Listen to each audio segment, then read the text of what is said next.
So today we are going to be making what I call a Southern Schnitzel with savory sweet potatoes. This is one of those 30-minute meals that's so quick and easy. But let me tell you why we call it a Southern Schnitzel. It is a Southern Schnitzel because it has some elements of a typical traditional German Schnitzel, as well as elements of a good Southern chicken fried steak. You can think of it in your mind as if a chicken fried steak and a Schnitzel had a baby. This would be it. And it is delicious, and it's ready in less than 30 minutes. So let's get cooking. Now I have brought out my cast iron skillet for this. You're going to need a cast iron skillet or a heavy skillet of any kind. But I really like my cast iron to do this kind of thing. And into this skillet, we are going to put 1 cup of cooking oil. This is a vegetable oil, any kind of oil you like, not an olive oil, because we're going to be frying this at a high temperature. And you want to put that in your skillet and let it start getting hot. I have my temperature up to a medium high, so this will get hot.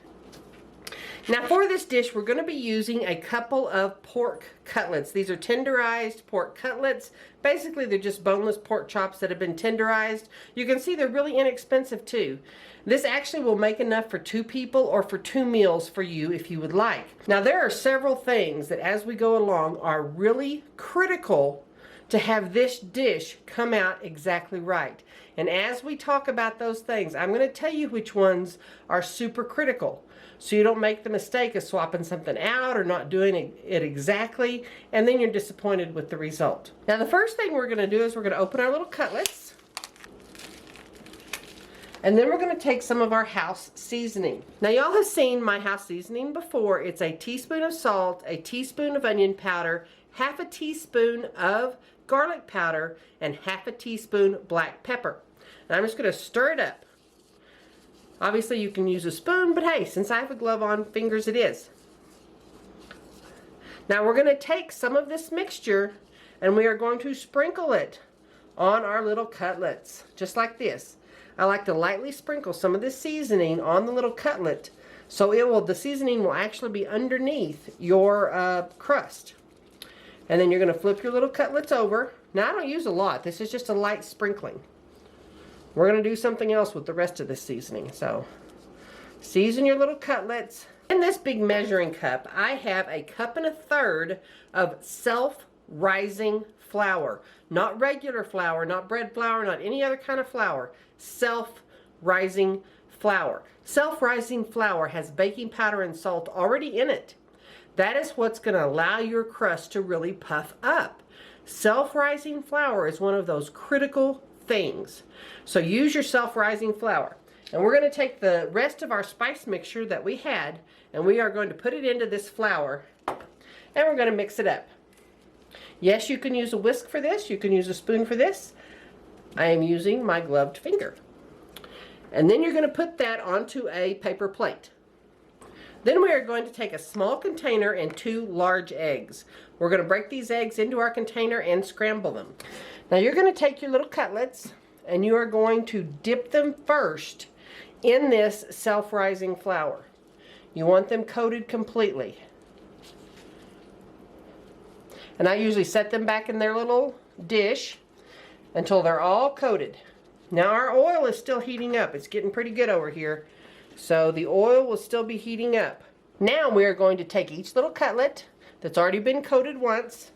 We are going to dip it in our egg and coat it in our egg. Okay? And by now, your oil is getting pretty hot. You can take a pinch of flour and you see how it bubbles up like this? It bubbles up just a little bit.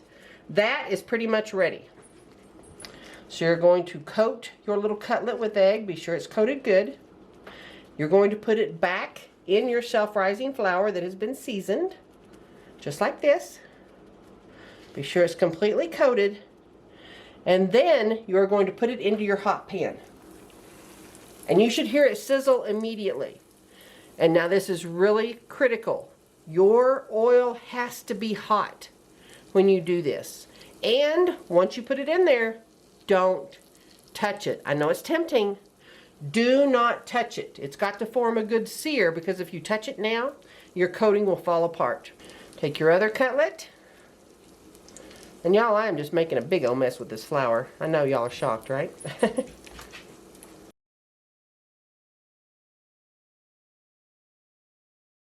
Now you can see how this is puffing up right around the edges. That's that self-rising flour going to work. Don't stick your finger in the oil, it's hot. And I'll show you exactly how to know when it's ready to flip over. But it's not ready yet, so don't touch it.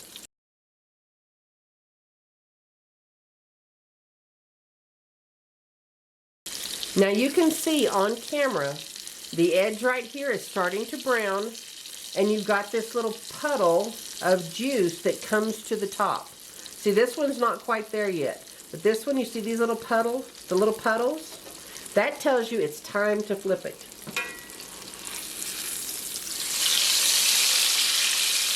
And usually when I flip them, I will turn my heat down, because your oil will continue to get hot. And so you don't want to burn these on the other side.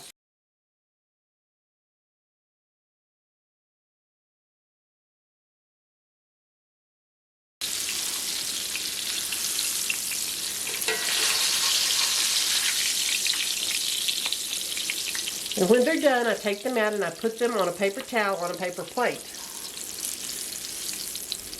This one's got a few more minutes to go.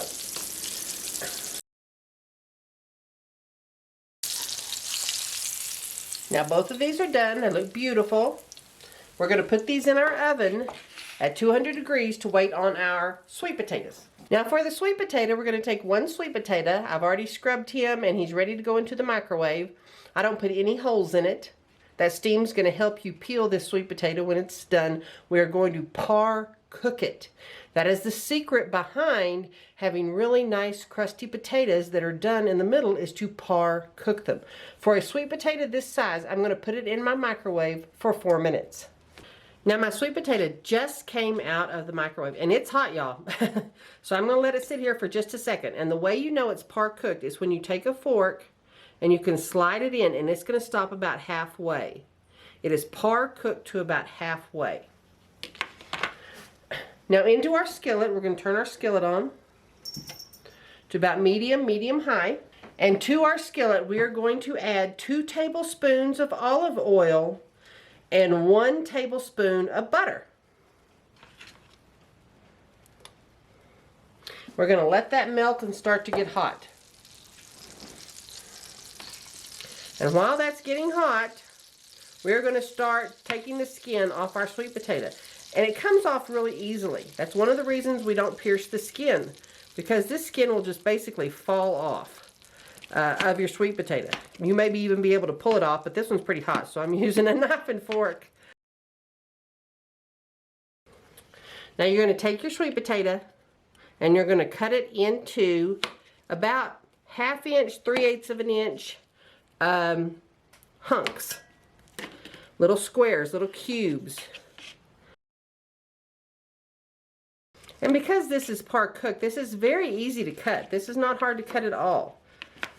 It's not smushy, but it's not hard to cut either. Now the seasoning for our sweet potatoes is our same house seasoning. It is 1/2 teaspoon of salt, 1/2 teaspoon of onion powder, 1/4 teaspoon of garlic powder, and 1/4 teaspoon of black pepper. Now you may need more or less of this depending on how big your sweet potato is. If yours is a little larger, you may need a little larger. If yours is a little smaller, you may need a little bit less. We stir that up, and I'll just start to sprinkle it on. And I'm only going to sprinkle on about half, because I want to let this cook for a little while, and then if I need more, I can add more. But I don't want to get it over salted or over seasoned. And by the way, if you feel like you need a little bit of extra olive oil or butter, you can add that too if you've got a larger sweet potato. And since these are mostly cooked, we're just going to be browning the outside edges. That's all we're doing. So you want your heat up pretty high so you can brown those edges. And I am going to add a little bit more olive oil to this. You all may want to do the same. You're just going to have to judge that for yourself. Now partway through, you want to test these and see how done they are. That one's still a little bit crunchy. Most of these others are pretty done. You also want to take one and taste it. Let it cool off for a second or for a few minutes and taste it to see if your seasoning is correct. I think this is about done for mine. You can see they're brown around the edges, but they still have some texture. Now we just took these out of the oven where they've been sitting at 200 degrees. We'll put one of these on our plate. Oh, yum yum. Then we will add some of our fabulous sweet potatoes. I like to decorate it up with just a little bit of parsley. A pretty plate is a fabulous tasting plate of food. A lovely southern schnitzel that you can have on the table in 30 minutes or less.